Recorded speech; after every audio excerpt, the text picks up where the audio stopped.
Hi అండి. Veg and non veg curries అన్నిటిలో కూడా చాలా చాలా టేస్ట్‌గా ఉండే పచ్చి మసాలాలతో పచ్చి మసాలా పేస్ట్ ప్రిపేర్ చేస్తున్నానండి. దీనికోసం ముందుగా మీడియం సైజ్ అల్లం తీసుకున్నానండి. కడిగి నీట్‌గా ముక్కలు కోసిన తర్వాత ఒక వెల్లుల్లిని కూడా రెబ్బలు వలుచుకొని ప్లేట్‌లోకి తీసుకొని, అటు ఆరిన కొబ్బరిని కూడా తీసుకొని పొడవుగా ముక్కలు కోసుకొని తగినన్ని లవంగాలు, చెక్క, ఇలాచి, జీలకర్ర, గసగసాలు, ధనియాలు తీసుకున్నానండి. ఇవన్నీ పచ్చిగానే తీసుకున్నానండి.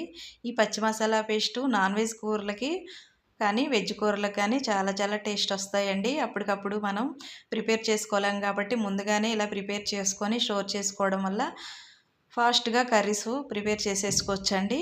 హైరానా లేకుండా ఈ విధంగా మిక్సీలో వేసుకొని బరకగా మిక్సీ పట్టిన తర్వాత తగినంత వాటర్ వేసుకొని మళ్ళీ ఇంకోసారి మెత్తగా మిక్సీ పట్టుకోవాలండి. ఈ విధంగా ఉంటుంది పేస్టు. తర్వాత ఒక గాజు బౌల్లోకి తీసుకొని స్టోర్ చేసుకోవాలండి. 10 రోజులైనా ఈ పేస్ట్ పాడవకుండా ఉంటుంది. ఫ్లేవర్ బాగుంటుంది.